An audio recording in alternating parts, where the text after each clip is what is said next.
Sarah and I were having a conversation over this weekend, and we were talking a little bit about something she wanted to take some action on, but it made her uncomfortable, and certain things could happen in the future. And we had this whole conversation around fear where I'm seeing, you watch Stacy's videos now, which are fantastic. I think what I'm going to do is use all of these as kind of an orientation for newer people when they come on, because she breaks it down really simple that in real estate, to meet your goals, you have to find a buyer or find a seller, period.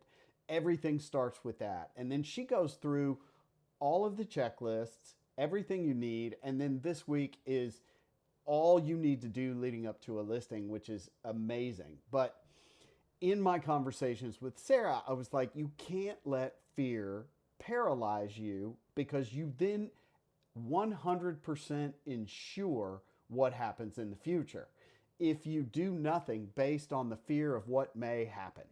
And I was listening earlier this morning before I spilled coffee all over myself, and to the story of, and I remember this from Mario Andretti, and he used to say, race car driver, that's the scariest thing you can do. If you've ever seen how close they come to the wall, and he said, you can't look at the wall. He said, the moment you look at the wall, you subliminally move into it, and you're going to hit it. And then I heard a stock car driver talking about going towards the smoke. If when those cars collide, they bounce off each other, but it leaves this plume of smoke that you've got to drive at 150 miles an hour.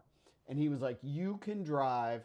That's the hardest thing to do. He said, but you know what also lies on the other side of that smoke is the finish line.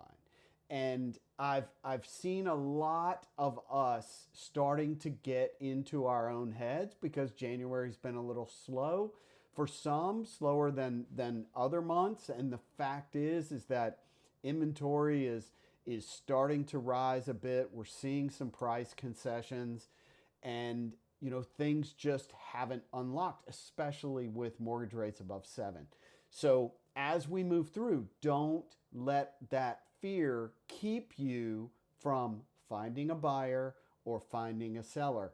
The more you get engaged with either one of those sides of what we do, the more productive you will be, the less fear you will have, because all of us know the more repetition we have in these things, the better, the more confident, the more committed. And once you commit to it, man, it's off to the races. So that's all I got. Listen, have a great week. Valentine's week. Don't forget, it's Friday. So whoever your Valentine is, take care of them, because it's going to be a great week. Talk to you soon.